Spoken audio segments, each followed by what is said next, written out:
तो यहाँ पे क्या लिखा है कि if X Y Z are in arithmetic progression, बच्चों अगर X Y Z arithmetic progression में मतलब 2 times of Y is equal to X plus Z, चलेगा ना?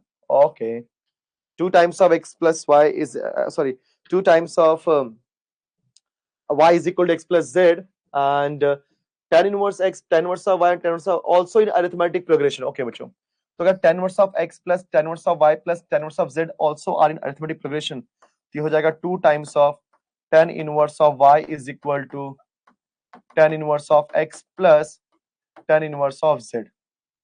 ठीक है, वही चीज है।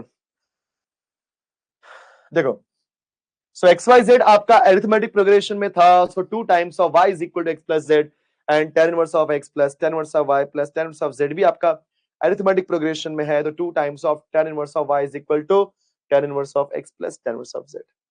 ओके, तो यहाँ पे फॉर्मूला अप्लाई कर दो बच्चों।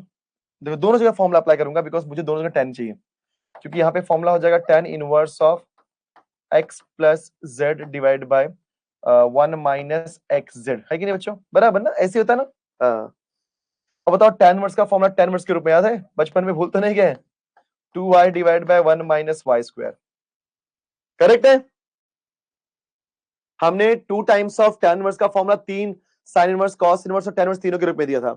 sin इनवर्स में आप क्या लिखते थे, बता दूं क्या? फिर से एक बार देख लो।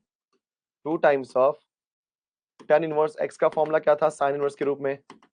It is 2x upon 1 plus x square.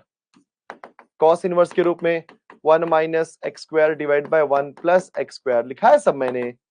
tan inverse के रूप में 2x upon 1 minus x square. तो अपने को यहां पर tan दिया था, इसलिए मैंने 2 times of tan inverse y का फॉर्मूला tan इनवर्स के रूप में लिखा। फॉर्मूला क्या था? 2x upon 1 minus x square, y है तो 2y upon 1 minus Y square.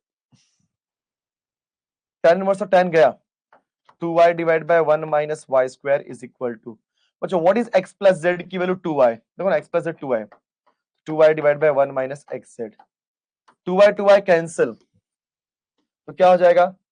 1 minus Y square is equal to 1 minus x z, plus one cancel, minus Y square is equal to x z, minus minus minus minus cancel, y square is equal to x z. हो गया बच्चों, y square equal to x z मतलब x y and z are in GP. बताया मैंने, जब ये सभी बताया मैंने कि जब कभी भी आपका ए बी सी होता है एपी में, 2 टाइम्स ऑफ बी क्या हो जाए बच्चों? A plus C, and if it is A B C are in GP मतलब ज्योमेट्रिक प्रोग्रेशन, तो आपका बीच वाले का square B square is equal to बाकी लोग का मल्टीप्लीकेशन।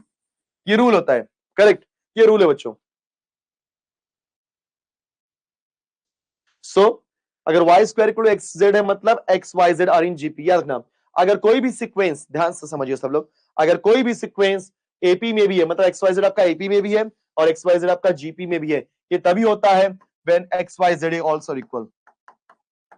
अगर तीनों वैल्यू आपस में इक्वल है बच्चों, तभी वो दोनों एपी और जीपी में आएंगे, अदरवाइज एक साथ नहीं आ सकते। कभी भी याद रखना, कभी भी याद रखना।